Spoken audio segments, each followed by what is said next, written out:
혹시 상상해 보신 적 있으세요? 어느 날 아침에 눈을 떴는데 봄인데도 아무 소리도 들리지 않는 거예요. 늘 지저귀던 새소리, 풀벌레 소리, 전부 다 사라진 완벽한 고요함. 오늘은 바로 이 섬뜩한 상상이 현실이 될 수 있다고 경고하면서 세상을 뒤흔든 책, 침묵의 봄에 대해 이야기해 보려고 합니다. 이 책은요, 시작부터 정말 우리 마음을 서늘하게 만들어요. 평화롭기만 하던 마을이 갑자기 정체 모를 죽음의 그림자에 잠식되어가는 이 이야기. 이게 그냥 지어낸 우화가 아니고요. 앞으로 닥쳐올 거대한 비극을 알리는 뭐랄까 하나의 경고음처럼 들립니다. 물론 이 마을 이야기는 허구지만 작가 레이첼 카슨이 던지는 이 질문은 너무나도 현실적입니다. 도대체 무엇이 이토록 아름다운 생명들을 침묵하게 만들었을까요? 자, 그럼 모든 게 어떻게 시작됐는지 한번 거슬러 올라가 보죠. 이 책이 어떻게 세상에 나오게 됐고 그 중심에는 과연 어떤 충격적인 메시지가 담겨 있었을까요? 때는 1962년입니다. 세상이 한창 경제 발전이다, 기술 진보다 하면서 들떠 있을 때였죠. 바로 그때 해양생물학자였던 레이첼 카슨이 조용하지만 아주 강력한 목소리로 세상에 경고를 던집니다. 그리고 이 책의 가장 핵심적인 개념이 바로 침묵의 봄이라는 한번 들으면 잊을 수 없는 이 단어입니다. 이게 뭐냐면요.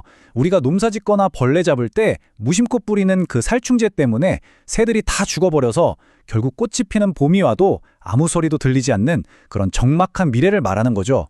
카스는 우리에게 그 비극적인 풍경을 똑똑히 보여주려고 했던 겁니다. 자, 이 조용한 경고는요, 정말 어마어마한 폭풍을 몰고 왔습니다. 책이 출간되자마자 세상은 과연 어떻게 반응했을까요? 이 연대표를 한번 보세요. 책 한 권이 가진 힘이 얼마나 대단한지 느껴지지 않으세요? 1962년에 한 사람이 외친 목소리가 거대한 환경운동의 불씨가 됐고요. 그 경고는 수십 년이 지난 지금까지도 계속해서 증명되면서 오히려 더 큰 울림을 주고 있는 거죠. 그리고 여기서부터 거대한 싸움이 시작됩니다. 한쪽에는 과학적 근거를 든 생물학자 한 명, 그리고 다른 한쪽에는 어마어마한 돈과 권력을 쥔 거대 화학기업들이 있었죠. 기업들 입장에서는 난리가 난 거예요. 카슨을 향해서 히스테릭한 비전문가다 이러면서 엄청나게 비난을 퍼부었지만 진실의 목소리를 영원히 막을 수는 없었습니다. 그래서 결과가 어떻게 됐냐고요? 카슨의 목소리는요, 사람들의 분노를 일으키는 데서 그치지 않고 진짜 행동으로 이어지게 만들었습니다. 이 책 한 권 때문에 새로운 법이 만들어지고 우리가 아는 현대 환경운동이 탄생했죠. 정말이지 한 사람의 용기가 세상을 바꿀 수 있다는 걸 보여준 가장 위대한 사례가 아닐까 싶어요. 그런데 여러분, 카슨의 경고가 여기서 끝난 과거의 이야기라고 생각하시면 안 됩니다. 오히려 그녀의 예언은 정말 소름이 돋을 정도로 오늘날의 현실이 되어버렸거든요. 자, 이제부터 보이지 않는 중독의 세계로 들어가 보겠습니다. 안타깝게도 그리고 무섭게도 역사는 카슨이 옳았다는 걸 증명했습니다. 그녀의 경고는 결코 과장이 아니었어요. 그 오염이 어디까지 퍼졌냐면요. 과학자들이 깨끗할 거라고만 믿었던 저 멀리 북극에 사는 북극곰의 몸에서까지 살충제 성분이 나오기 시작한 겁니다. 근데 이게 먼 나라 이야기가 아니에요. 바로 우리 주변 어릴 적엔 흔히 보이던 들판내, 벼메뚜기조차 어느샌가 자취를 감춰버렸죠. 그리고 마침내 그 보이지 않는 독은 가장 안전해야 할 곳, 바로 우리 자신의 몸, 그 가장 깊은 곳까지 파고들었습니다. 여러분, 이보다 더 충격적인 현실이 있을까요? 생명의 시작이라고 믿는 엄마의 모유에서 맹독성 물질인 다이옥신이 발견된 겁니다.